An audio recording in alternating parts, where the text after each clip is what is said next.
Hey, what's up, guys? Welcome to the 113th episode of Just Shoot It, a podcast about filmmaking, screenwriting, and directing. I'm Oren Kaplan. And I'm Matt Enlow. Today we've got the duo Shane Spiegel and Dan Siegel.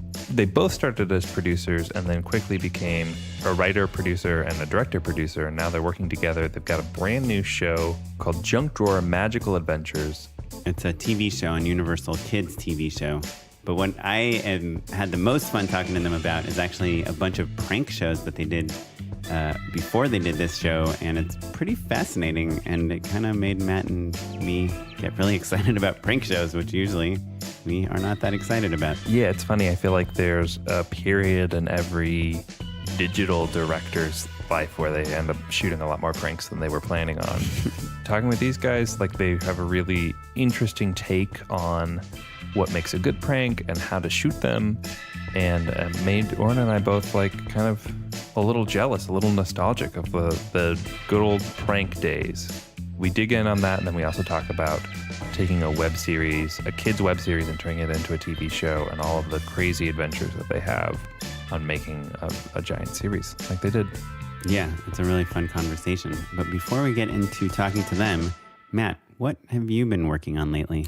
Yeah, so I am knee deep in prep with my wife on her feature, which has been really fun. We read a bunch of actors this last weekend. Oh, cool. We're doing all sorts of fundraising stuff. So, you know, it's been, like I said, it's been really great. We're kind of in the tricky parts of prep that, you know, maybe you don't read as much about, or, you know, no one mentions in an interview or even on a podcast. And so there's been a lot of education that's been happening. But it's getting realer by the day, which is nice because, you know, it's a real labor of love. And anyone who's made a feature before knows that, like, it's an uphill battle. We're still a long way away in a lot of ways, but also it's becoming more and more immediate, which has been awesome. Well, that's awesome. Yeah. Oren. Yeah. What have you been working on lately? So I'm working on the same two things. I'm about to start prepping this pilot. I think I mentioned this before, but the production company has done all unscripted stuff, and this is their first scripted thing. And today I was talking to the EP, and he said one of the people that I will have as part of the crew is the AP. Mm-hmm. And I was like, oh, awesome. What does an AP do? Yeah. I said, is that like the line producer? And he said, no, we have a line producer. And I said, okay, so what's the AP do? What would you say the AP does, since you just did a bunch of unscripted stuff? So I just did a bunch of unscripted stuff, and so... Or do you know? I mean, maybe... I have a vague understanding, but it felt to me like a little bit of script supervision. So the AP is associate producer? Associate producer. So that felt like they were a combination of a script supervisor, because we didn't have any of those on set, a tiny bit of story producing, and a little bit of like coordinating, producing. Right, like pulling permits, making sure locations Yeah. are... Yeah, to me, it seemed, the way he described it, almost like a production coordinator. Mm-hmm. Yeah. So just for our But listeners... with a little bit of story to them as well. Right. He kind of referred to her as like my right-hand person on set and before set, and kind of like my person. Mm-hmm.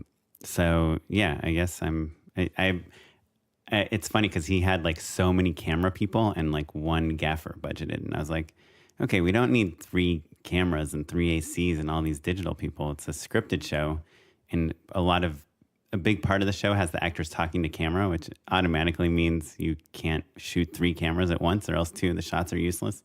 So I convinced him to go down to 2 cameras and move all the resources from that 3rd camera to lighting. Mm-hmm. So that was fun. And then for our listeners, I just want to make sure, in case you don't know, an associate producer on like a feature film, usually, right, the joke is it's someone that associated with the producer in some way.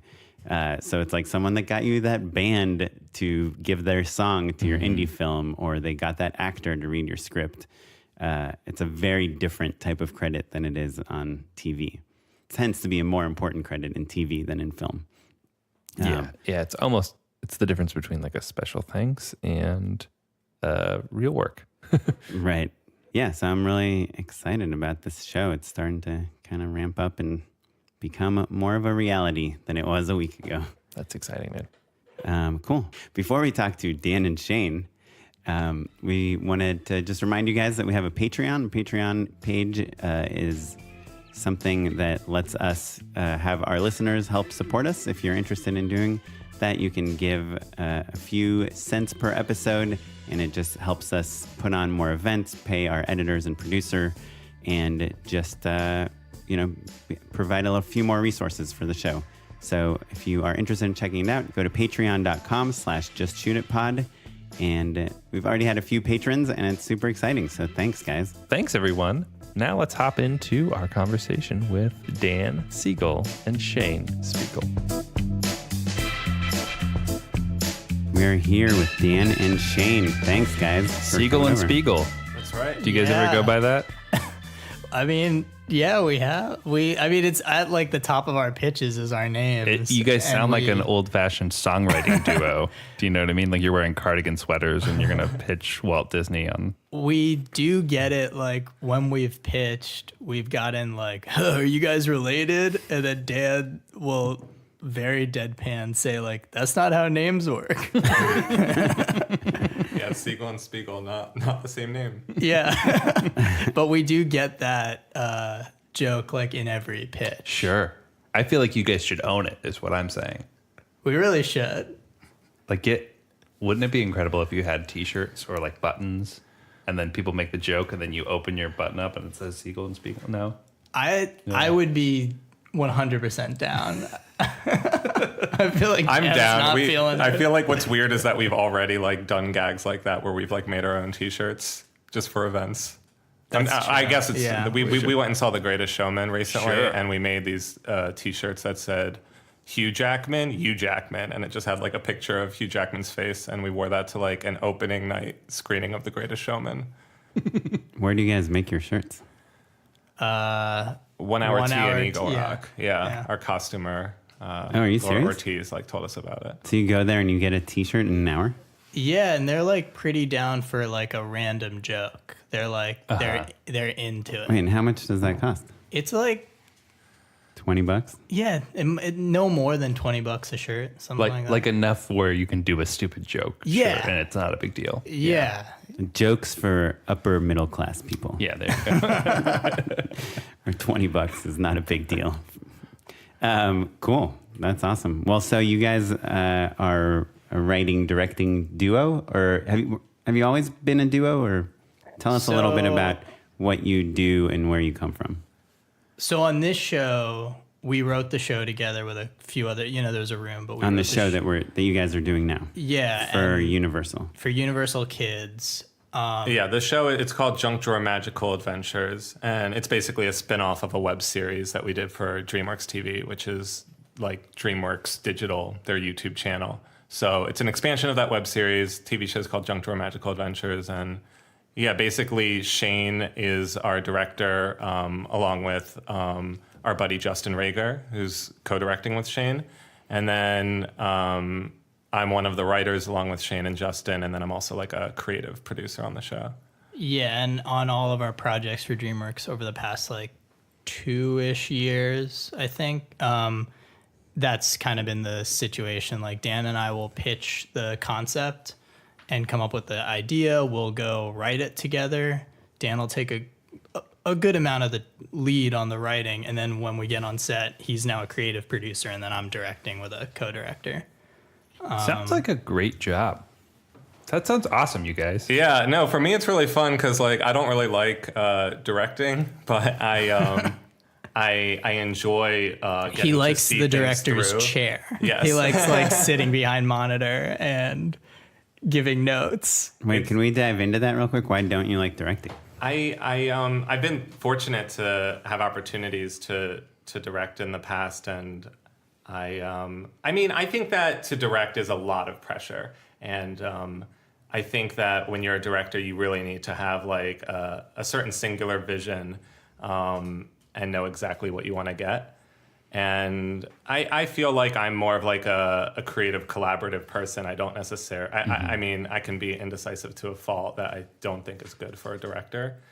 So I don't know. I've been lucky that with Shane, we've found like this working relationship where I can be creative and basically just be sort of like a creative support. It's kind of like an amazing opportunity to have, because we'll have, like, we had it on the TV show, but also Dan will be a creative producer on like the small web stuff we do for DreamWorks, and it's been really amazing because we can write the scripts, and then I can storyboard with the DP and shot list, and talk to wardrobe and all these things, right, that like a director has to do. And all along the way, Dan's like picking up the pieces that I'm dropping because I'm forgetting, like, like a wardrobe thing of like, oh, I thought the wardrobe looked good, but Dan remembers, oh, in this episode, one of the characters doesn't feel confident enough to wear that thing, right? Or little things like that Dan can like be picking up along the way. Or things, and then when you get on set, it's like, then there's, as a director, there's like a million things coming at you at all times. If you can give just a few of those decisions to someone else, it's great. And because Dan's with me from the start of the project, it's great. I can just throw him something. I mean, the biggest thing we threw him was the magic tricks on the show. Like, we teach 2 magic tricks every episode, and we perform like another 2, maybe 3 magic tricks throughout the episode. And just to kind of give people some clarification, it's like when you say junk drawer magic, you mean kind of like DIY around the house magic. So it's like, here's how to do a trick that'll impress your friends, but with stuff that's in your junk drawer. Using a pen. Yeah. So we're basically like, we have these magicians who are sort of like writers with us, and they're taking like very classic magic tricks and then Like making the Statue of Liberty disappear. while that is a classic, Walking through the Great Wall of China. we'll do a trick like a card cutting through your arm, or something like that. And it's like, okay, how could a kid build that without buying a magic kit? How can he just like find stuff around his house and like build that trick? And so that takes a lot of time. It takes like workshopping with the magicians, workshopping with the kids, practicing the trick with the kids, making sure it's right for camera. All those things are so intensive. I was able to, that's a big thing that Dan took like right away, which was just like supervising the magic tricks. Even that, then like they get on set and it's like, oh, they're ready. And Dan, you have a background in magic, right? I have no background in magic. I am a former balloon twister. No. So it's sort of in that I lump same all of that ballpark. stuff in. I'm sorry. It's fair. They're totally different things. Yeah, But 100% different. But I thought you were a in the stilt same walker. school, right? definitely. Yeah. I feel like the nice thing about doing balloon twisting is, pursuing film. It always feels like when you're a kid, it like seems like a pipe dream, and like having like the balloon twisting as like this skill that I could always fall back on as like giving me this confidence that like everything will be fine. Like if you don't make it as a filmmaker, you can just do balloon animals. And now that I also am learning magic, I feel like I also juggle, and I'm just like a triple threat for kids' parties. To clarify, you guys, when we talk about balloon twisting, this is like the most legit balloon twisting you've ever seen in your life. Like for College Humor, in a previous life, you would do like balloon twisting challenges where you made a toilet. I remember that. I did Darth Vader reading Vader. a Oh, newspaper cool. on a toilet. Yeah. And that's like not almost life size, basically. Yeah. Yeah, like some big fancy balloons. I will say, working with kids, pretty much all of our shows over the past couple of years have been with kids, and sometimes we're working with really young kids, like a 4-year-old. Having a producer who can juggle, do balloon twisting and magic tricks, you can get that 4-year-old to do whatever shot you need. They are mesmerized by it. Okay, so you don't have a background in magic, but you understand that stuff. And We had to learn a lot about magic for the show. well, wait, how did you guys pitch your first show, the first junk drawer magic? We kind of inherited the show. Basically, I was on contract at DreamWorks Digital, and 2 magicians came in with this idea. They just, a puff of smoke came, and they showed up, and they were like, we have a show. No, they knew like our boss and pitched the show, and I had like a directing position there. So it just sort of happened where they pitched the show, and then I started writing and directing it based on the magic tricks and the concepts that they'd create. And we've done over 150 episodes as of now. It's been a lot. Wow. Yeah. Of the YouTube show. Of the YouTube show. We've done over 150 episodes. And It's more episodes than just Shoot It. Yeah, I mean, at DreamWorks Digital, we were doing like a bunch of things knowing that there was always a chance that we could package one of them into a TV show. So that was always the hope. And Junk Drawer Magic seemed to be like the show that had the best chance because we were doing these magic tricks, but at the front and back end of the show, we were putting these narrative elements. And it's a hosted show, but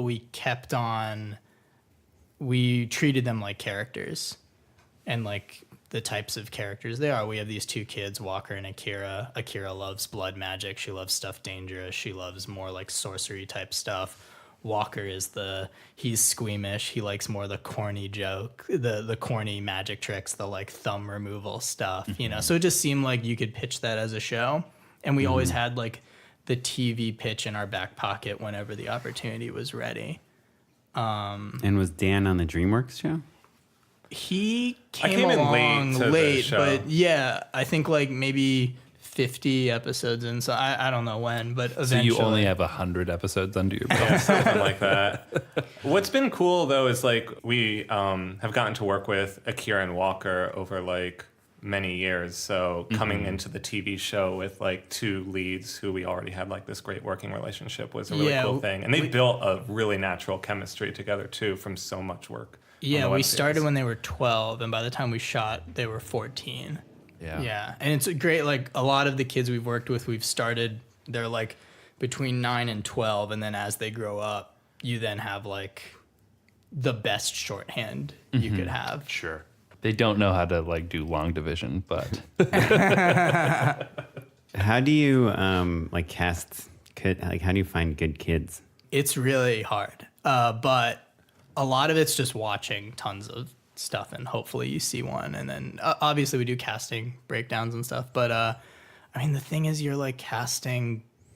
It's not like casting adults where you're like, oh, they're this type of person, but they can play all these characters. You're kind of casting the kid that you should be as close to the character because it makes them so much easier for them, right? Like. Right. Yeah. And they don't have any training or anything to speak of, right? Like they have some maybe, but some of them have none. Like we did a long prank. Before this, we did do a prank TV show for a Canadian distributor. Did not air in America. We wanted two leads to be like the kids pranking people. We pranked them we shot at Universal Studios and City Walk, and we had these kids pranking like random people. You can't find a 9-year-old prank star. They don't exist. Sure. Right. We basically had to like take them to the park and like teach them how to walk up to strangers and like mess with them. And Wasn't there a series on YouTube called like Prank School or something? Do you know about that? No. I think it was a pretty big...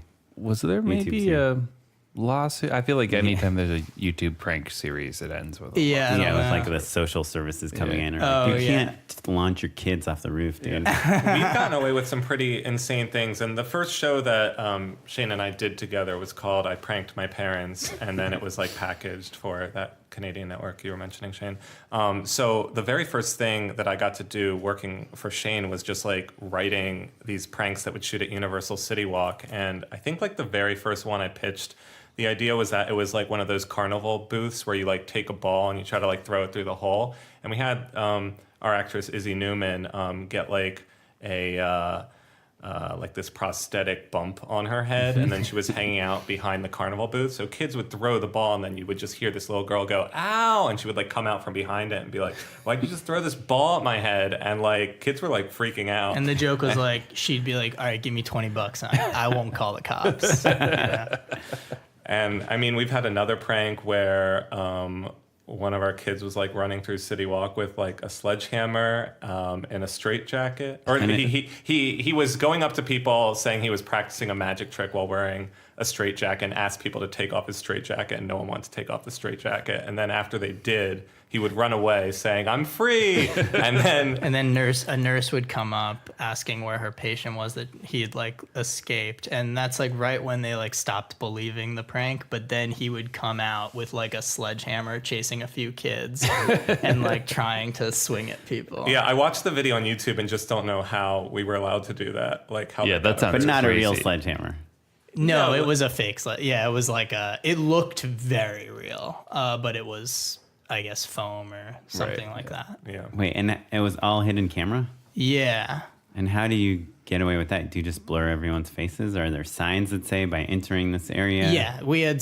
We have signs, and also things get a little tricky where Universal Studios and City Walk are private property, so the releases are a lot easier. You don't have it's not like filming on Hollywood Boulevard or Right. something because they're entering a private property. But yeah, you have to put signs up and stuff. Universal is kind of the best place to do prank stuff. It is the Yeah. best because Yeah, the you- amount of freedom you have is awesome. Wait, but And control, like they'll turn off, whatever sign or music or whatever. Yeah. It's all zoned off. have you and done we- it there? Yeah. I tricked some people into thinking that they broke Babe Ruth's Louisville Slugger. Oh yeah, I remember that video. That was great. It was fun. Yeah, it's a great place to film. And then the more we filmed, the more friendly we'd get with people. Where all of a sudden, like, we knew the people who worked at like Hard Rock Cafe, so we could shoot off their balcony, or we could start Right. filming in like the amount of the park.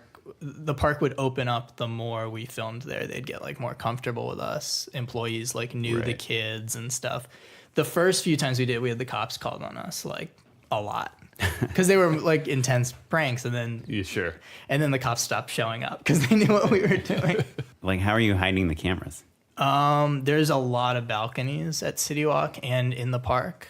There's a ton of balconies. And just like really long zoom lenses? Yeah, and we're using doublers on like a 200 millimeter lens. And then we also have GoPros everywhere. What we have learned, we did learn that at places like City Walk and Universal Studios, you can get that camera pretty close and they're not going to notice because there are cameras everywhere. I mean, it's like tourists everywhere. And we're generally for prank shooting on like 5Ds or GH4s or something like that. And kind of looks like a regular camera. Some stuff where I really wanted to get really close, I would even be like right next to the prank shooting on my iPhone to get like one extra Yeah. shot. But I mean, generally we're up high shooting down with like 5Ds with like some doublers. And the audio is being recorded on the prankster. Yeah, so our kids have lavs that pick up the pretty well. We never had an issue with that. And then I'm usually like hiding pretty close but next to the sound mixer so I can, because I'm in the kid, they're like 9, so I'm in their ears talking to them and stuff as Yeah. they go through it. It's funny. It's been a long while since I've done something like that, and you're making me very nostalgic for it. It is pretty fun, right? Yeah, I had never shot a prank before I started at DreamWorks a few years ago, so I did not think I would love it. And I mean, we did a big prank thing that took us all over the country, and it was awesome. It's so much fun. It like feels like an improv scene, but you're also directing. But it's not scary at all. Like, you're never nervous that a prank's not going to work. Oh, or that it's you're gonna get terrifying, kicked but out that's or kind of busted. part of it, right? Like, it's terrifying because you don't have another take. A lot of the times, once you get it wrong, it's like, okay, it's wrong. Or if you're shooting at City Walk, you're waiting for people to come. Right. Well, and that is the nice thing is that it takes 15 minutes before Right. people have And you are have a swept fresh out. crop. Yeah. Did you ever get like the teenager that was like hanging out, like who had figured out what was going on and was like trying to get into the video? We loved that because our kids, by the end of doing that show, our kids were fearless. So I could really push that kid's buttons. So like the smart, the smart ass 14-year-old comes in thinking he knows something, and I can make our 9-year-old girl get real in his face. and Yeah, the start kids are all wearing screaming. earwigs and she's talking to them. So like when someone thought they had it for us, that was like a dream. That's really Because then we could really try weird stuff, And then you have to have them sign something at the end, right? Not necessarily. If you have them on camera and they're like clearly going along, like once you've told them that's a prank show, if they look in your camera and they wave and you're on private property, That's pretty good. Really? Yeah. What? I always thought you have to have. I not only did I not think you have to have something signed, but I feel like there's some rule that came about like a couple of years ago where you have to have people sign before you record Before them. and after. Yeah. I think it's dependent on when we've done it and who it's for. Yeah. Yeah. So after we did a bunch of the prank segments at Universal City Walk, the first big campaign Shane and I did was to promote the Captain Underpants movie that came out last year. And the idea for that was it was a national contest where kids across the country got to submit a prank idea, a big prank that we would do at their school. So we watched all these entries from these kids, picked our favorites, and then we had 2 finalists where I had to cold call like principals at schools and ask, hey, could we come to your school and like do this prank that one of your kids entered into a contest? And we ended up getting schools on board with this. I had to be sort of, Sure. Did they get money or anything like that? They Was got gifts. Like, Yeah. I think it's GIFs. No, each school got gifts tailored to the school's needs. So one school got like a bunch of new computers for their computer program. Another school got a ton of film equipment for their film department. Yeah, I feel like the gift was like They didn't care about the gift. They cared about the fact that one of their students had been proactive enough to like enter a contest. Yeah. That's really what they were like so proud of their student. right. What was the winning prank? So we did like 500 kids submitted, something like that. 500 eligible kids. A lot of kids submitted that like weren't eligible. Contest rules are something that I learned about as we did it. It was fascinating to learn about every single rule. But we ended up picking 2 winners that we would go prank their schools. I'll take one, you'll take the other. Okay. Sounds good. All right. The first one we did was in New York, and it was a kid thought it would be funny if his classroom was haunted, and he had this idea of like, what if a ghost wrote on the smartboard, which is already like great prank. Wait, and a smart board is a whiteboard that's like computer controllable? Yeah, it has like it's sort of a touch screen. You like have a you have like a digital pencil, but it like writes on the board. Is there a projector projecting on the board? Yeah. I see. Okay. Yeah, it's like an interactive projector almost. And a lot of I guess a lot of schools have them now. It seemed pretty common when we were looking it up. But so the prank was, we did have like a YouTuber involved. We had this YouTuber who was older, and then our main girl, Izzy, who we had used on the prank TV show. And for this prank, it was a substitute teacher comes in. He's a very goofy substitute teacher, way too strict. And halfway through, the classroom starts being haunted. The smartboard starts giving him shit and calling him smelly, and eventually says like, your odor has awakened the spirits, and the lights go out. And when the lights come back on, there is a girl who looks like she's from The Ring. Right. And then he can't see her. The lights go out again, come back on. She's gone again. Right. That's like the Brazilian elevator prank, right? Right. Yeah. Very similar to that. Yeah. So then ours culminate in like the lights go out again, and then he starts screaming, and all of a sudden he's gone, and she's just there. And the kids are screaming and freaked out. And then we tell them it's a prank, and then take them to a party we put in the teacher's lounge. And do you choose a classroom without windows so that when the lights go out, it's like really dark? So these schools were amazing. We got in the night before.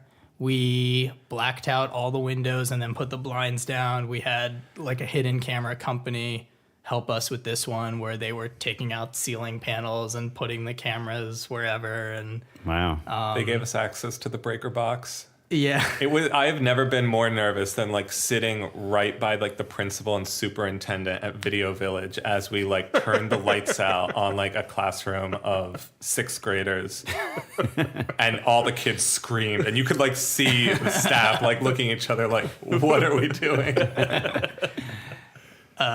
Yeah, it was cool. I mean, working with like a hidden camera company was awesome because they just know it so much better than Right. you. It's really like it's like It working with any wasn't Sweet specialist. Spot, was it? No, it's C-mount. They And do they were- carpool karaoke. Yeah, and they were great. They like, my DP and I had like ideas like, oh, we'll hide in like a tissue box or a plant, and sometimes they'd be like, that's a great idea, and other times they'd be like, no, that's like right in the line of sight, and they would know. Right. They would kind of know these things, which was really helpful. It's their whole craft, basically. Yeah. Yeah. Yeah.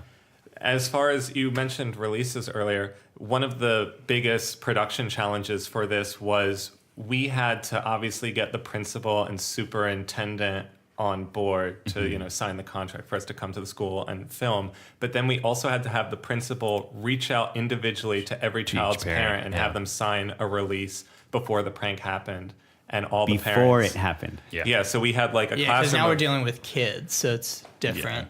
Yeah, so like a classroom of 20 kids all had their parents sign this release without spilling the beans to And their the parents have to keep it a secret for like a month because we weren't coming for like a month. And Oh, man. the parents for both schools were awesome. They didn't tell any of them. Yeah, it's such a great. fun thing because I feel like when you do a prank video, there's always that challenge of like, how are people actually going to like believe That what it's is real. happening? And when you have like a substitute teacher coming into a classroom and acting a little off is already like very grounded in reality. So when things started going weird, like the kids were having like a huge genuine reaction to it. So that was one of my favorite pranks I think that we've done now. And can we see that? Is that on YouTube? Yeah, they're both like all of that whole like flight of videos. If you go to Captain Underpants Pranks for Good, all the videos would come up. I've never heard that term before, but I like it. Pranks for Good? Pranks for good. No, a flight of video. Oh, yeah. It's like a sampler. Pranks for Good was a DreamWorks thing. I wanted to call it something much meaner, and they were like, "It's got to seem good."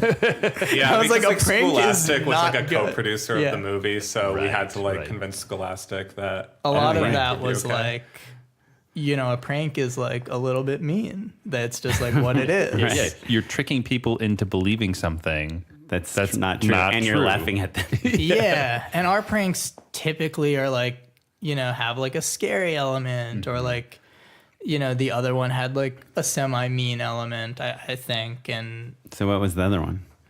The other one was called the King of the School prank. That one we shot over in Fort Irwin, which is like this military base in California. And the kid's idea was that he was going to be named King of the School. So what we actually did was we had the substitute teacher come in, and then like the middle of the class, there was like an announcement over the PA system by the principal, and the announcement basically declared this kid as the king of the school. And then we suddenly like open the doors. Izzy comes in with like what's it called, like a little bugle. yeah. And she announces the arrival of King Recaro. Recaro was the boy who pitched this idea, and he's like, we put him in like a king costume and gave him like a throne, and we had He's like wheeled in this very immaculate throne that like barely fit through the door.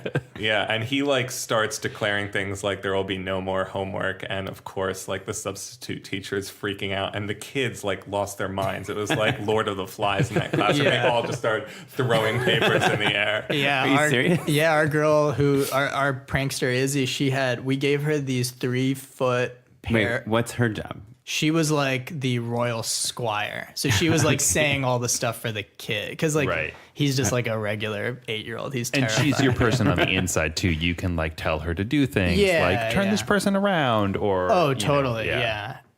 And so we gave her this big thing of scissors, and she's going around like chopping up the homework and stuff. Wait, so the kid himself is just like peeing his pants? The What's he kid doing? himself is just sitting on the throne, like semi proud of what's happening, semi like scared, because it is like, Wait, does he know it's coming, or no? yeah, he was he does. prepped. We Okay, saw him yeah, the yeah. day before. We ran through it Because with it's his him. idea. Yeah. Right. But Both- he's 8 years old. No, those were They're older. They were 6th or 7th graders. I forget. I think they were both 11. I think both Okay. kids were either But 11 or still, 12. they're It's still, still, like, yeah, tiny it was children. intimidating. It was very intimidating for both of those kids because it's like a film crew. Like at first, they had a Skype call with us, and it's just like 2 dudes.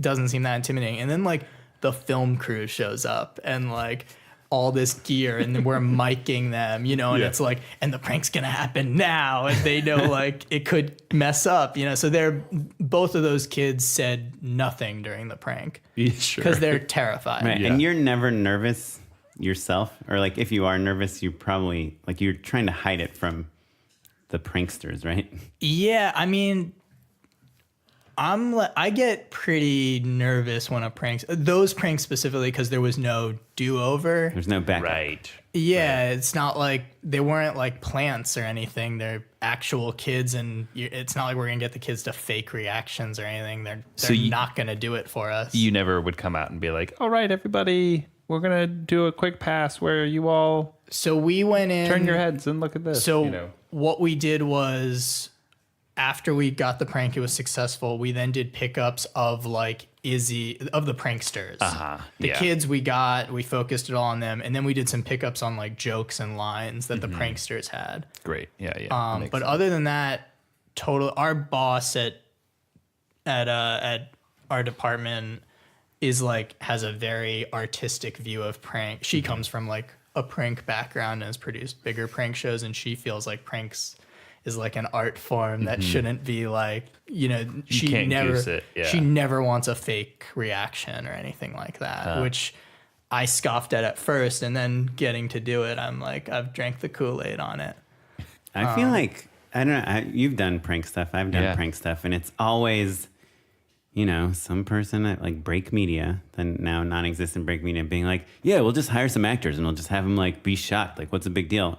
As I'm like, I just don't think this prank makes any sense. Like, why would anyone like walk up to that random microphone and sing karaoke? Like, totally, yeah. And when it's a real reaction, that's when like a bad prank falls apart. Right. And like a really mean prank falls apart too. Like, if they're real reactions, they have to have some semblance of fun or like silliness, or the reaction's going to be awful. You're going to look like a terrible person. Yeah. Or if you've got like friends who can laugh at the person and then with them a little bit as well. You know, if one person is scared, but they've got like their backup that's all having a good time. Yeah. I feel like that's the secret with Jackass, right? Like Jackass, people are getting maimed constantly. But they're doing it to themselves. They are doing it to themselves, but I genuinely think, because the format for Jackass was always very clear. It was like guys having fun, setting up the title and the premise, and then the laughs, the reactions are the thing that make those pranks work. Even though there's not a level of surprise to it. That's what makes it okay for you to laugh at someone getting, you know, bitten by an alligator or whatever it is. Right. You know? No, I actually agree. We watched a bunch of Jackass when we were doing the prank stuff. And it holds up too. Because it's still like, tonally, it feels like everyone's having fun together, even when something really mean is going But even down. like when he's Johnny Knoxville as the old man or whatever, and just like eating it off of like giant ramps or right. Yeah.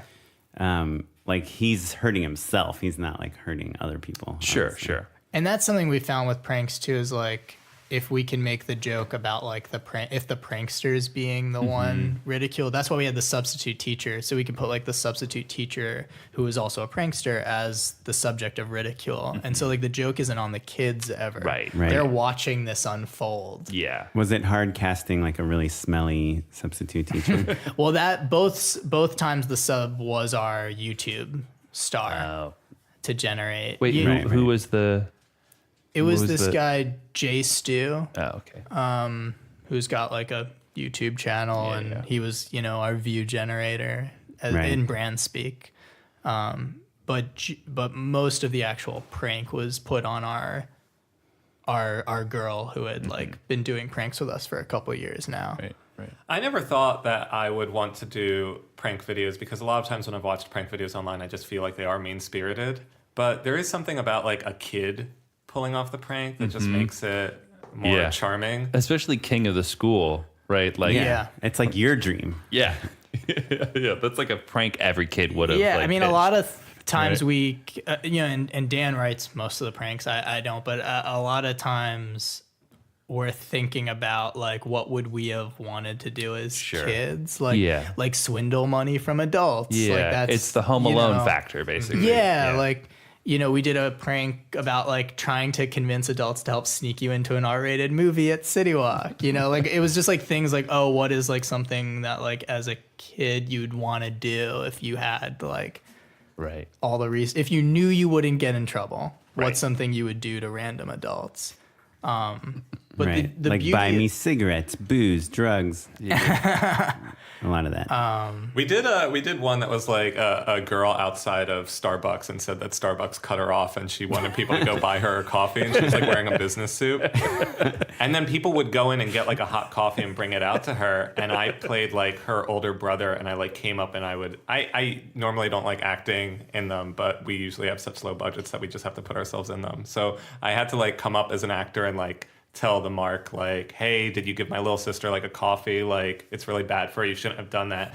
And Izzy secretly like swapped the hot cup that he just got with like a cold cup, and then she would like yell at me and splash it in my face, and I would scream like I just got burned.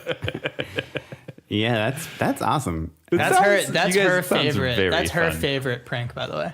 Yeah, we've done so many pranks. We end up just like prank on our shows. We like our crew. I feel like we work with a lot of the same people, and just when you're doing kid content and making pranks, like it's just like a really fun time on set. And I feel like we prank each other now.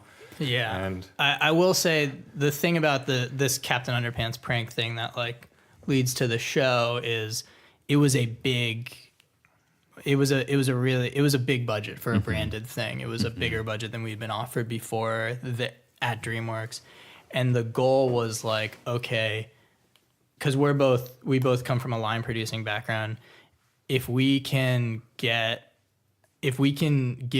take full responsibility of this project and take full responsibility of that budget and deliver, we think they'll trust us like again. Right. And right. again. And you then- saw that it was an opportunity to prove yourselves as a creative entity with a real amount of resources. Yeah, and we also saw that the more like separate we'd be like, oh, we'll take care of it. You don't have to do anything. And then the more separate we became, we realized like, oh, maybe they'll start trusting us with big amounts of money and not interfering at all again.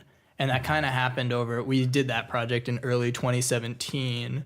We did like a few other projects, and then we got the TV show in July. yeah, it was summer of 2017. July 2017. So by then we delivered like fully on a few projects, include this being the biggest one.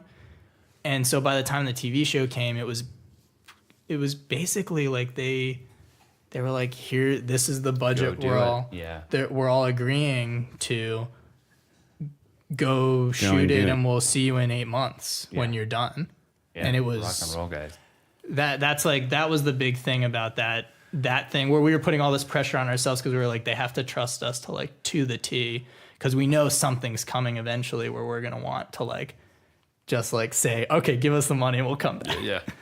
That's awesome. Man, hearing you guys talk about these pranks makes me feel like they're really fun. Though every prank thing I've ever done has pretty much been terrible and not fun. But it's because I think we always, the prank idea isn't great. It's like usually one beat. It's not like 10 beats. Like, it's not need written to heighten like, a little bit. Yeah. Yeah. And it's always like some producer saying like, let's just hire actors and just have them do it. Cause we have to shoot 17 pranks in one day, my wife she was on 3 prank shows. She was on 3 seasons, 2 seasons of Disaster Date on MTV, and one show called Jerks with Cameras. But it's like one of the most fascinating things ever, like how they produce those, and they're all like totally real, and how they like deck out a whole restaurant. And those shows are interesting because only one person is not in on it, There's and the entire production is built around them. Yeah, I don't know, prank stuff. The other thing about this prank, thing that we did for Captain Underpants that we were talking about this morning is that we had kind of forgotten about so it was branded for Captain Underpants, and we delivered the videos. It was all good, and they were like, we want clips of the movie in the throughout the prank, like like the teachers being weird, and we want to cut to the animated movie, and we'll cut to one of the kids face palming or saying like so awkward or whatever, whatever Right. it was. And we felt And you weren't planning on that at all. we weren't planning That's on that, and we felt yeah. like we had done our part. The logo of the movie was in the corner at the start of the video. We say like, "Welcome to this thing brought to you by Captain Underpants," and we showed a clip from the movie. Like we thought we had done our part in showcasing the movie. Right. And so our final straw was like, "No, we won't put these clips in the movie." And what's the quote? We got a note from an executive that said something to the effect of, I understand that you guys want to protect the integrity of the prank, but I got to sell movie tickets. And he's right. And we like took a stand, and the next day we were told, well, at the end of that day, we were told, we got an email that basically was like, give us the videos. And we did. And the next day the videos had clips in them. Yeah, they gave them to a trailer house. And they still worked. Like, it was just one of those things, I think, where we were just a little blindsided because it wasn't in the initial creative. And then we thought we were, like, done and really happy with our edits. And then all of a sudden we were told we need to just sort of shoehorn in. Yeah. And you'd gone through rounds of notes already as well. Yeah, exactly. This was the final pass. The videos ended up fine. I don't think anyone who watches them now would be like, "Oh my God, so much product placement." But at the time, we thought we were like taking a stand, and we were quickly put in our place. Well, I think it's funny how that stuff does happen sometimes. And it sounds to me like you guys had gone through enough rounds of notes where everyone had signed off. Everyone was feeling good, and then someone client side showed it to their boss because now it's ready, and then that boss was like, "I thought we were promoting Captain Underpants in this prank. What are you doing? I spent $200,000 on this prank video." And then all of a sudden things had to change. I guarantee that's what happened. And that's like a standard advertising saying. Yeah. Like, at the end of the day, we got to sell sandwiches. At the end of the day, we got to sell shoes. I mean, everything I've ever worked on, someone has said that to me at some point because I'm trying to like give entertainment value, and they're trying to sell a product. Yeah, and to their credit, they like, especially the people we've worked with at like doing either DreamWorks movies or DreamWorks TV shows, because we've done branded content for both. They've both sides have been really excited of like, oh, here's like a creative aspect we're gonna do to promote the product that like is something we can maybe brag about at dinner or something. Sure. It's different. It's not just a trailer. So they have been really good with our like more zany ideas. By the way, I think it's like awesome for you to stand your ground. Like I've seen that work many times. It doesn't always work. Usually it doesn't work. But like saying like, hey, we feel really strongly about this. Sometimes it does work. So it's like and the people, like I said, there's a few people in between the people giving that mandate and you guys. So your bosses respect you a little bit more for it. You know what I mean? Your job is to to protect the creative and to make it as good as you can. That's what you're saying. Sometimes you get overruled. Yeah, but as long as you're think- not like throwing a tantrum about it at the end of the day, Yeah, I think us being a little hot-heady at times has worked out in our benefit 9 out of 10 times. And even then, when they took the thing and put in the clips, it's not like they were mad at us. They were just like, we don't have time for this. We're putting in the clips. Yeah. right. But and I'm glad they did it over us, because then we didn't have any notes on it. They were very happy with the clips Yeah, they did that the way they put in. Yeah. So awkward. Yeah. But Well- no, I mean that like I did not see that coming. yeah, that is a clip, I think. Well, that's perfect, right? Yeah, it worked. It's fine. Yeah, in It was like retrospect, a I life. think It was just a life lesson of like, oh, like sometimes they will just tell you we own this. I think we might have been wrong. Like, I watch it now, and I think when it cuts to the clips, it's pretty funny. I think we were just getting on our high horses. I don't know. I also think for kids, they don't think that's maybe as cheesy as we would think it is. Yeah, if you're doing branded content for a brand that the kids like, why not? Like, right after that, we did this thing for Dino Trucks called We Build It, We Break It, where kids build something really crazy and then come up with an even crazier way to destroy it. And was sponsored by Dino Trucks. The kids that we're advertising to already love Dino Trucks. Why not put a ton of Dino Trucks in it? They like it. Like, right. it's not. They're also not jaded. They're not like, ugh, you're trying to sell me Dino Trucks. Totally. Yeah. So yeah, for that one, I think we kind of learned our lesson, and we're like, oh, we're gonna put it in as much as we can, because they like it. They think it's cool. Yeah, and I think if I'm like psychoanalyzing ourselves, when we did that We Build It, We Break It show for Dino Trucks, it was at the same time that we had just gotten a TV show where we really felt like we had this like creative autonomy. And I think at the time that we were doing our Captain Underpants prank videos, we didn't have that other project that was like our passion project, and we really made that one our passion project. Dan's right. Like when we got the TV show, that felt like our passion project. So our other branded projects, we were willing to deliver whatever they wanted because we had this other thing that we were being like creatively fulfilled by. Right. Yeah. At the end of the day, when you're doing branded content, you have to realize like what is the goal of this video, and you need to give client like what they want and not just see it as an excuse for you to get to make whatever you think is cool. But you get to make, if they put their thing in and it gets like 10,000 views and you do it your way and it gets like 10 million views, then if that happens like twice, then you get to basically call the shots after that. You know?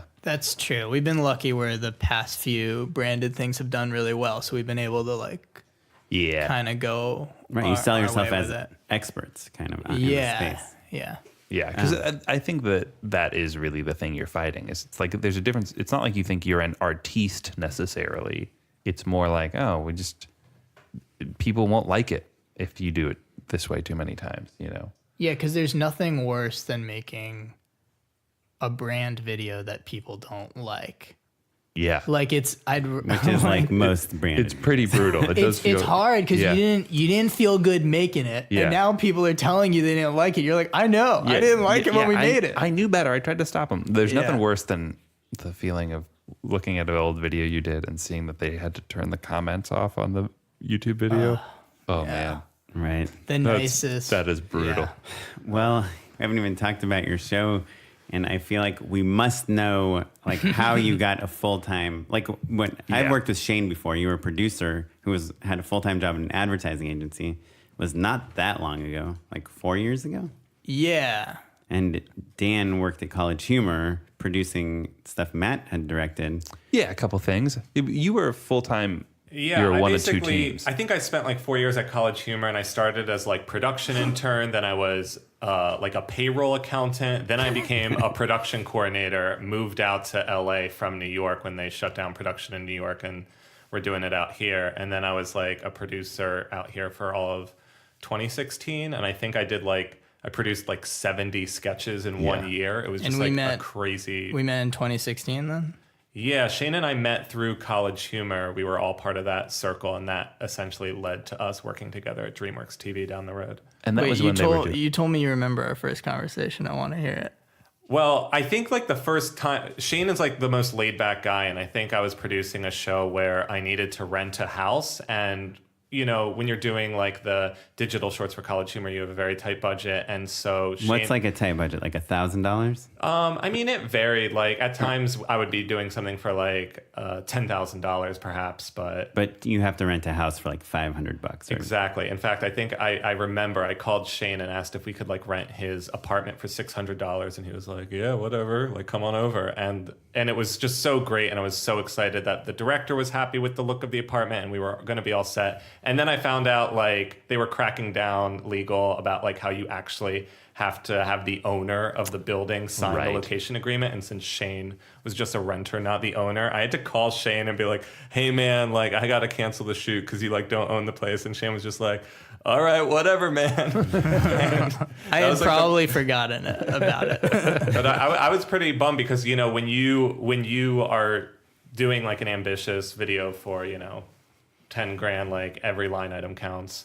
And we probably ended up getting an actual house for $2,000. Yeah. But so we met in 2016. We pitched the show. I was doing Junk Drawer that whole time. Junk Drawer Magic as the director. So how did you transition from producer to director? So I moved out here in January 1st, 2012. I got my first job through College Humor as a production coordinator. Started producing pretty quickly after that. You know, produced for both of you guys, and I jumped around a lot. I worked at College Humor. I've worked at I feel like most of your digital companies. That's the freelance life, basically. You were like, rather than be full-time anywhere, you just kind of built your network all over the place. Yeah, and so I did College Humor. Who would hire you? Directors would recommend you? Or For the digital stuff, it was your production manager of the office, whoever was staffing it up. It wasn't the director.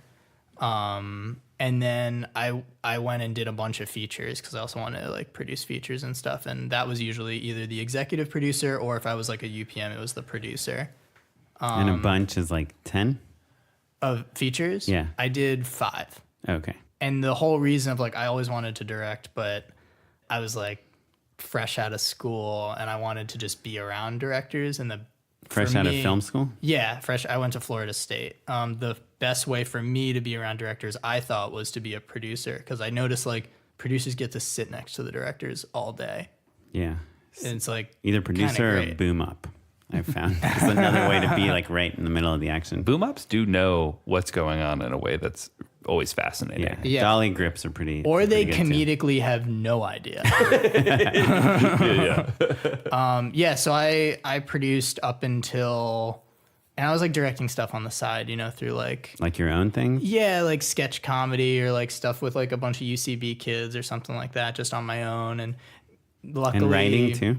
And luckily, I was working at like places like College Humor or Funny or Die, so they'd like feature my videos, which was really helpful for when my first directing job was directing like the digital web stuff for Disney Channel, where it'd be like Disney Channel actors going like, "Hi, my name's so and so. My favorite color is red. What's your favorite color? Tell me, tell me below." And I happened to show one of my very dumb YouTube sketches to someone who worked at Disney, who then got me in touch with someone who worked at DreamWorks, and then I got like a producer director. They were looking for someone who knew how to produce and was like interested in directing their own stuff, which was, they were like, "Hey, we want to pay one salary and get 2 jobs." Exactly. And did you edit too? Was it like a Predator type thing? No, they weren't looking for someone who had Predator to. so I much. hate it I just too. have to jump in and say that. That's my least favorite word in the I world. think it's over. I don't think that I think people. it's fairly over. Yeah. I got a directing job at Disney, and I was editing also because I liked my editing better than other people's editing. And then my boss started referring to me as a predator to people, and I was like, I'm not a predator. Like, just call me the director. I was like, I felt like it kind of cut me down in a way. I think They at DreamWorks were really nice, where they clearly wanted someone they could pay one salary to who could direct and produce, but they were very willing to. They knew I wanted to direct, and they were willing to foster that and let me. Let me direct. It wasn't like It wasn't like a carrot they were dangling or anything. They were really willing to like grow me into that. Oh, that's which cool. was yeah. Were there super other nice of directors them. there? There is no full-time one. No. So Dan was not working full time at DreamWorks. No, and Dan actually isn't full time there. He just comes in per project. freelance and fancy free. I love Oh, it. yeah. Matt, I remember when I quit producing at College Humor, I remember you said to me, like, that's awesome. I support people quitting their jobs. And I feel like it was one of the, I loved College Humor because I feel like it taught me how production works, and I met so many amazing people and learned a lot. But ultimately, when I decided to quit the full-time job and go freelance, it enabled me to start getting creative work. Yeah. And it did immediately. Like, you were writing on a TV show like a week later? It was a few months later, but Which show? It was pretty quick. Oh, middle of the night show? it was middle of the night show for MTV, a short-lived late-night comedy show. That was so much fun to make. Yeah, we had really Paul funny. Briganti on. He directed that, right? Yeah, Paul and another guy, Matt Kasman, were our directors on that show. Cool. So we were jumping around at Yeah. different places before Dan started just writing as a freelancer full time, and I got the DreamWorks job, and we started. I think we pitched the TV show. I think we pitched the TV show in March of 2017, and we heard back that they were going to do 10 episodes by May. So it was really quick. And it wasn't like there was no pilot. It was just great. Just we straight liked to the series. liked the 5-page Word doc. The hundreds of web videos were sort of like the proof of concept. Right.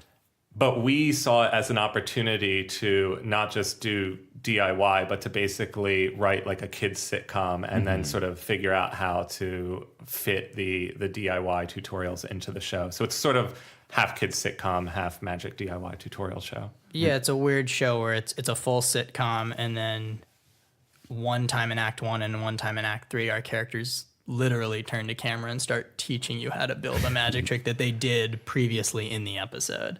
So interesting. I guess in a kids show you can do that sort of weird, like format bending. You know, I mean, we've never seen it done. did Mr. Wizard ever do that? I feel like there were maybe kids in the Mr. Wizard show that, but it wasn't this. It wasn't like a narrative. Sesame Yeah, Street it's does not a that. full, but Yeah, I they're guess not that's full true. narrative like 30-minute Yeah, arcs. Sesame Street kind of is. but it would be different segments. Do you know what I mean? Like it was rare that you would, like Gordon would stop and turn to the camera and be like, now, I guess the letter of the I watch day a, or whatever. a You lot watch of a lot of Sesame Sesame Street. Street. And it's actually pretty good. And they do these really amazing parodies. They did this like It's House of really Cards good. parody. Yeah. That's like amazing with the three little pigs and like how he's like fooling the kids. The pigs, and of course that's the House of Cards format, but he talks to camera a But lot. for our demo, it was a little. For our demo's obviously older. It's for like Right. 11-year-olds, and so it was. We were kind of wondering like, is this gonna work? Is this gonna pan out to like change your genre twice in an episode? I think it kind of works. It was also challenging. This was the first time where, because of network standards, we had to hit exactly 22 minutes. One thing that's kind of nice is when you have a DIY tutorial twice an episode, you have a little bit of wiggle room in terms of like, why don't we hold on like the scissors cutting the cardboard 1 second longer in order to hit our runtime? Yeah. And it was also nice to know like, we were given our budget before we started writing, so we knew what we had our budget and we had our line producer, and he was sitting right outside the writer's room.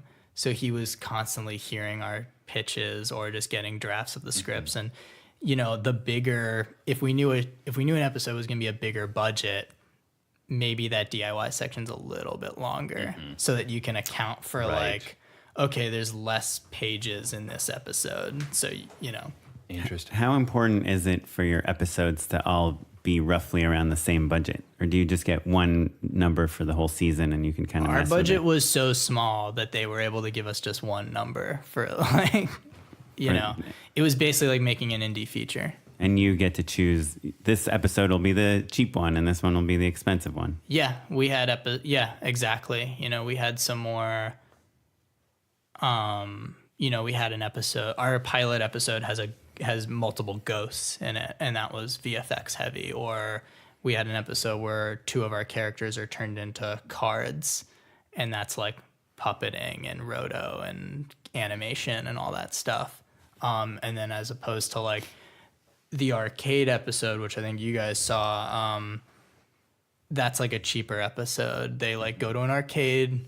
The girl that our main character has a crush on turns out to be a witch. She's evil. Like it's less. A big thing you'll see in all of our episodes is that at a certain point, one of our main characters is either like sucked into something or becomes something else, because we wrote a show with 2 14-year-olds that are in every single scene.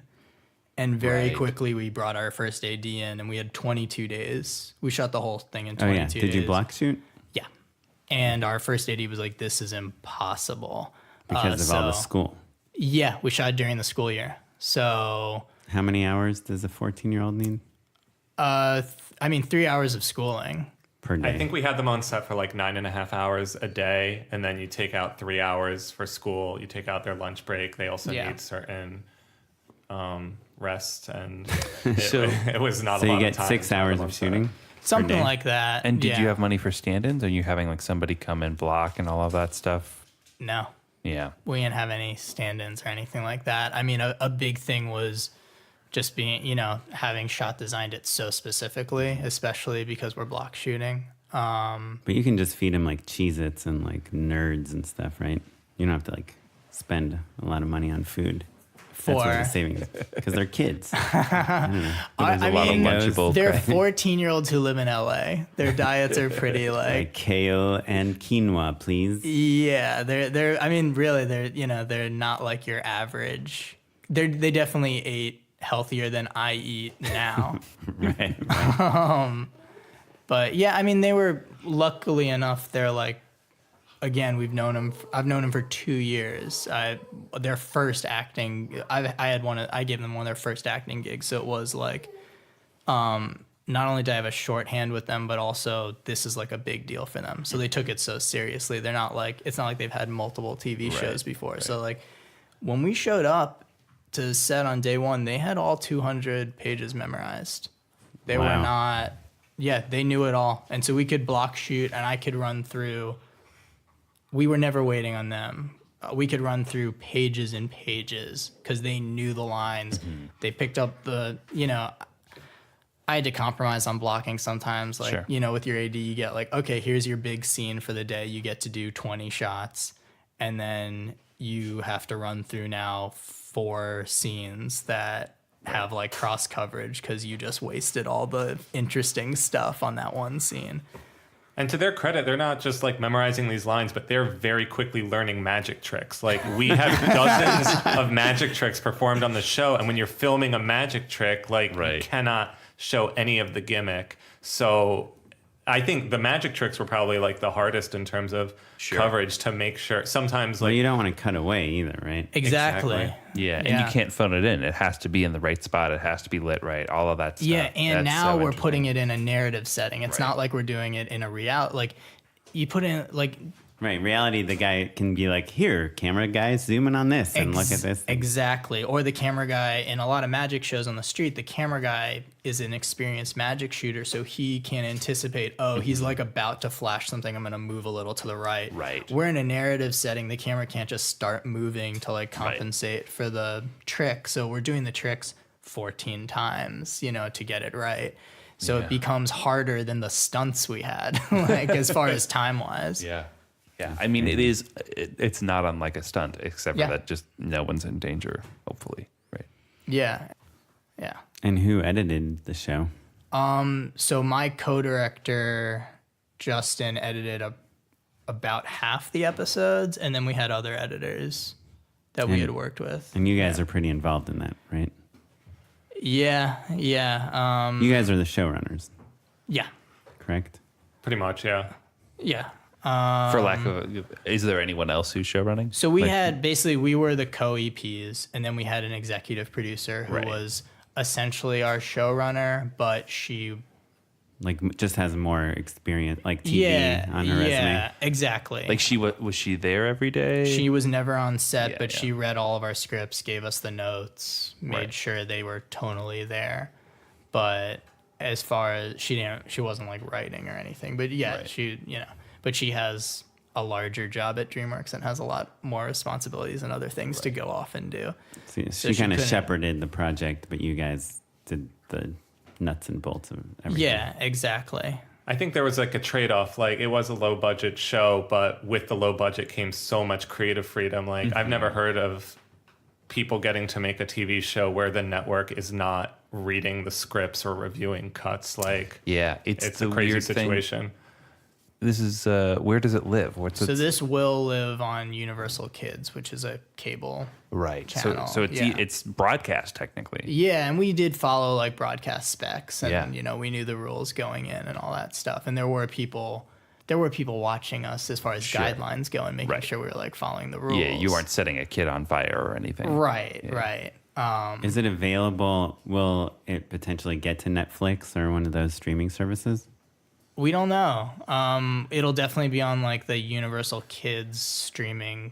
We've had YouTube commenters on the Junk Drawer Magic web series request that Junk Drawer Magical Adventures be made available on Netflix. So hopefully they see those YouTubers. Well, I have some friends that are on Netflix kids shows, and that's what they said, that like Netflix is like amping up the kids shows, and since it's Universal, they could pick that up, unless Universal wants to save it for their Yeah, own we haven't streaming service. heard anything about it. So, They don't tell us that much.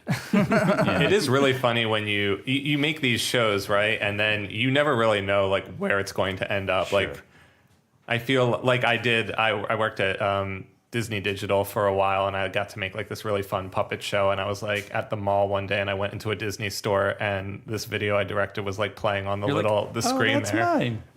And then I took a picture of the episode playing, and like a Disney store employee like came up to me, and I was like by myself, and they were like, "Excuse me, sir, what are you doing at the Disney store?" And you're like, nothing. It was the funniest reversal, because I told them that I made that video, and like they were like, "Oh my God, let me get the book," and they brought out like a book where like I guess Disney cast members like, Oh, that's if they funny. visit the store they sign, but she definitely thought I was initially up to no good. Yeah, you're not supposed to like yeah. just start taking pictures in a Disney store. Yeah, No. sure. Especially if you're Especially like not when you a look tall like man me. with a beard. Well, cool. So if people want to find out more about the show, how do they, any tips? Should they follow you guys on Twitter or something? They can follow Dan on Twitter. What, Shane's You not wanna on give- social media. what are you on Twitter, Dan? I don't use Twitter that often, but I'm at DS Siegel, and then at DS Siegel is then also my Instagram handle. And that's Siegel. That's right. Correct? Yeah, I mean, not like the bird. Junk Drawer Magical Adventures is the name of the show, and It's on Universal Kids' Yeah. website right now. Oh, cool. Coming soon. Before we move on to our next segment, any final tips? You guys have made pranks and kids shows sound like so much fun.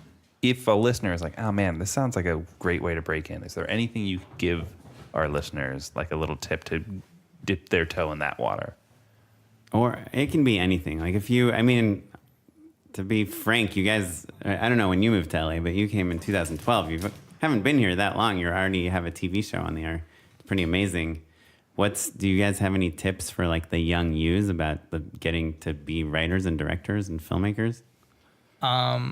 what I would say is like, don't be afraid of set. I mean, the reason like I got here this fast is because I was producing, and I met so many people through producing, which was great. LA can be like, it's hard to meet people and stuff, but set's like the best place to meet people. Yeah, that's true. Rather than like at an office or something like that. Yeah. And when you're on set, you're like helping people achieve someone's vision, right? So like I found that like doing production and meeting new crews every other week and all these new people, it only helped me like establish connections. And I mean, almost all of my friends I've met out here have been on a set.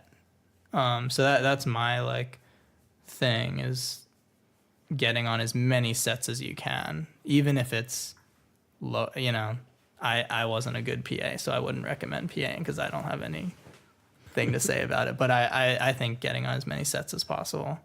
Yeah, I guess if I could give advice, it would be like, don't lock yourself into one particular track that you think is like the way to do what you want to do. I mean, like I started out as a payroll accountant at College Humor for a year and a half, and I did not like doing that. But at the same time, I became one of the favorite people in the office because I was literally giving checks to the producers and crew members. So that just transitioned into me getting to work in production, and then working in production led to me getting to start writing. So yeah, I don't know. And I also I say when opportunities are presented to you and they maybe sound like not the experience you thought you'd be having, like I never thought I would be writing kid pranks, like just try it out. Like I ended up writing kid pranks, and it led to me getting to write and produce like a kids television show that I'm really proud of. So Yeah, not being afraid to make that jump is like a great, like I do remember 3 years into LA when I finally had like established myself as like a producer, and I was getting work, and I was like, you know, I was like afraid to make that jump to director before like a director friend was like, just start directing or you'll never do it. I think you're right on that. Awesome. Great, guys. That was awesome. We are going to do our final segment called Unpaid Endorsements. Unpaid endorsements. I'll endorse a really dumb one.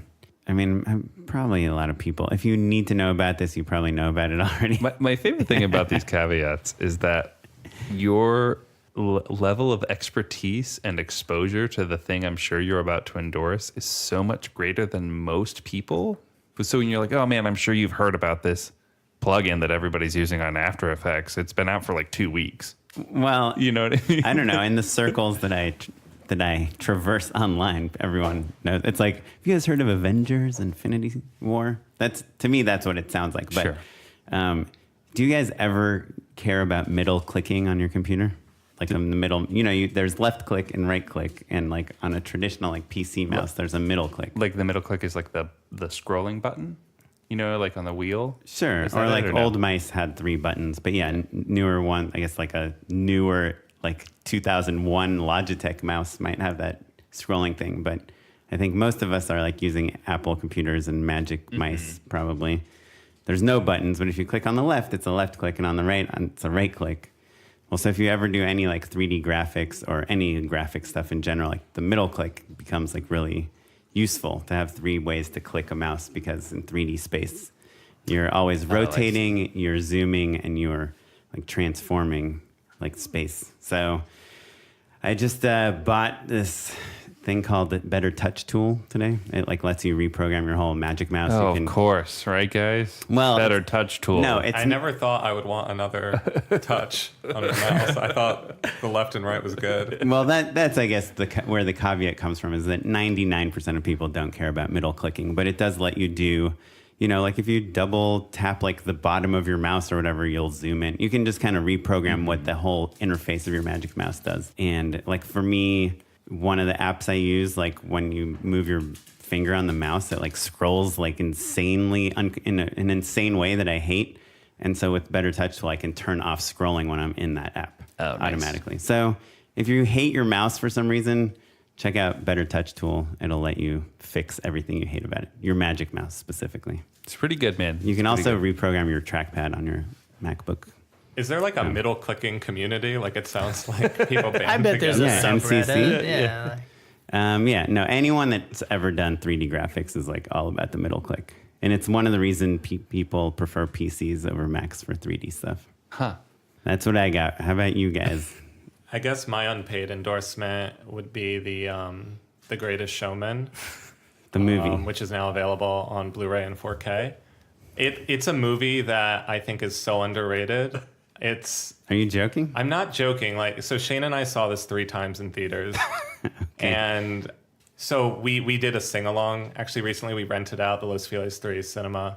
Chris actually rented it out as a surprise for Shane on his birthday. And we had like a bunch of friends who showed up and we all did the sing-along. And honestly, I'm telling you, if you, I know everyone has heard about this movie, The Greatest Showman. I imagine a lot of the listeners have not actually seen it, but it is such a blast. The music's really good. It's from the guys who did La La Land, and I like the music and Greatest Showman way more than the music. Is in it La La Baz Luhrmann directed? Who directed It's it? a first-time director. Oh, really? Yeah. Land. He It's like came, a he came from a commercial VFX guy. background, Oh, really? and Yeah. it's a gorgeous film. Sold.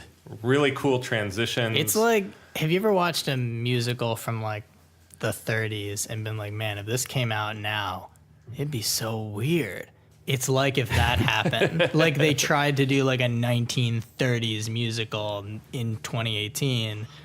I think they succeeded. Yeah, I think if you watch this movie, you will love the song so much you'll start listening to the soundtrack. You'll want to host like a Greatest Showman sing-along party. And I feel like it has the potential to become like the Rocky Horror Picture Show, just in terms of like people getting together to watch this film. The thing about this, because I know you guys personally and am aware of your fascination with The Greatest Showman, is I'm still trying to parse how much irony there is in this whole thing. And to me, it feels like zero, but that you know that it's funny that you like it as much as Well, you there's do. a lot of Is that smiling accurate? from Dan over here. I mean, I'm smiling just because like the movie gives me so much joy. I think like And the you filmmakers are. acknowledge It's just so like unabashedly fun. Like it's not ashamed of itself at all. Like, I mean, yeah, it's not like, I think a lot of people like look at a film like that and they think it needs to be like some sort of prestige biopic. Mm-hmm. And like the very first song is all about like take all that's real and leave it behind. Like, the history of P.T. Barnum is not great, but they were like, we don't want to make a movie about that. We want to make a movie where we are inspired by his imagination and just like completely rewrite history, which is similar to, I guess there's a song called Rewrite the Stars, which is my favorite.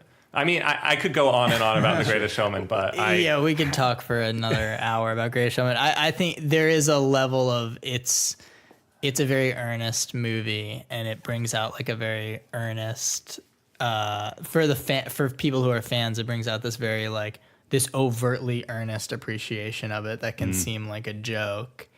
I think I'm aware that people think it's silly how much we like it. I'm aware of that for sure, Yeah. but like I genuinely love this movie and like want to like do a sing along like every year for the rest of my life because of how much I enjoy it. I will also say the bad guy in the film is a critic, right? And the critic, like, you guys can like cut this part. I'm just going on shit about Greatest Showman, but basically the critic like tells P.T. Barnum that his circus is garbage, and Barnum says something to the effect of like, when was the last time that you actually like found joy in the theater? And the critic is just stumped, and he's like, now there's an imposter, you know, like he's like, you're the fraud. And I feel like it's addressing the people who like they have to take this film so seriously. They can't just enjoy it for what it is. Well, Greatest Showman. We'll check it out. And you know what? I just need to watch it with you guys. That's the move. I would say it is not. No. It's like watching. I mean, I've called it the Fast and Furious of musicals because it's So bad it's good. See, I wouldn't qualify Wait, Fast you and think Furious as Fast and that. Furious I would is say bad? that it's the most extreme version of itself. I do. I would say it's like it's the most extreme version. It's a of high itself. octane musical. Yeah, and so like I would not recommend watching Fast and Furious alone. I did that. It is disappointing. Yes, I would watch that with a group of people the same way I would watch a movie like this with a group of people. I almost fell asleep during Fast Five, which was, I think, the best reviewed of that franchise. Yeah, it's just so ridiculous. It's like kind of boring, I find. But yeah, but I'll check out Greatest Showman because I like musicals. This one has me. Yeah, it's music, so it might keep you up. There you go. You got anything? I do. Can it be like LA specific? Yeah. All right. This is LA specific, but it's something I recently got into, which is up the road at the Vista, which is the 35 millimeter club. You guys maybe have done it. I'm blanking on his name right now, but it's a guy who runs this, and he's just like, he has a love of 35 millimeter films, and between once and twice a week, he shows films in their original prints over at the Vista, sometimes other locations. Yeah, and it's at midnight, but also sometimes like there are Sometimes more reasonable it's like at screenings. 10:30 on a Saturday in Yeah. the morning. Yeah, so sometimes it's a more reasonable screening, but he has great taste. He takes suggestions, which is awesome. There's a little bit of theming to it too, right? He'll do like blocks, right? Yeah. Sometimes it's good to go to the theater and see a movie that you're going to watch and you're not going to hear like people's opinions on. Like, it would be silly to like go watch Singing in the Rain and then like Read the reviews. Or Yeah, see on Facebook people talking about it. 100%. You're purely going as a fan, and you're not going as a critic or anything, and you're not going to go to your office the next day and hear like everyone's hot take about Singing in the Rain. It's just established as a good movie. Unless it's called La La Land. No, so it's called 35 millimeter club, I think. And it's like my new favorite thing out here. What did you see most recently? Most recently I saw Great Dictator, Oh wow. which was awesome. Like seeing an original print of that. I have also seen Singing in the Rain. On 35? Yeah, That's it was fun. great. Yeah. Cool. We saw When Harry Met Sally. Oh, on 30, nice. and it was super fun. And The crowd was probably into it. oh, perfect. Yeah. Yeah, it was a perfect crowd. Yeah. That's a cool thing that is only I grew up in Florida, so moving to LA, loving movies, you're like, there is like magical elements to it. Seeing a classic movie with a full theater who like want to enjoy it is something like I never thought I'd experience, but like, yeah, going to the theater to see Jaws and like hearing people scream and laugh and all this stuff is like, it's pretty amazing. It's something that I think you take for granted living in LA.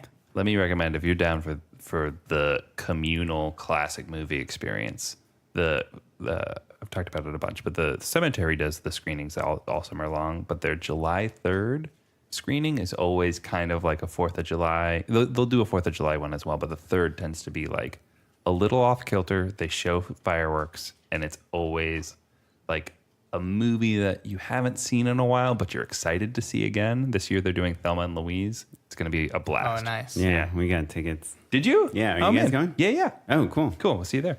Yeah. And they launched the fireworks. Like I saw Dirty Dancing last year, and they fun. launched the fireworks, right when he picks up Jennifer Grey. So great. And so it's like kind of this perfect. I saw Jurassic Park there 2 years ago, and it fucking tore the roof off the place. There isn't a roof, but metaphorically. Yeah. It's the best. Cool. Cool, man. Well, mine actually is straight out of Oren's school of thought, actually. It's a YouTube channel, cinecom.net. So it is like a VFX tutorial channel from like some Swedish dudes.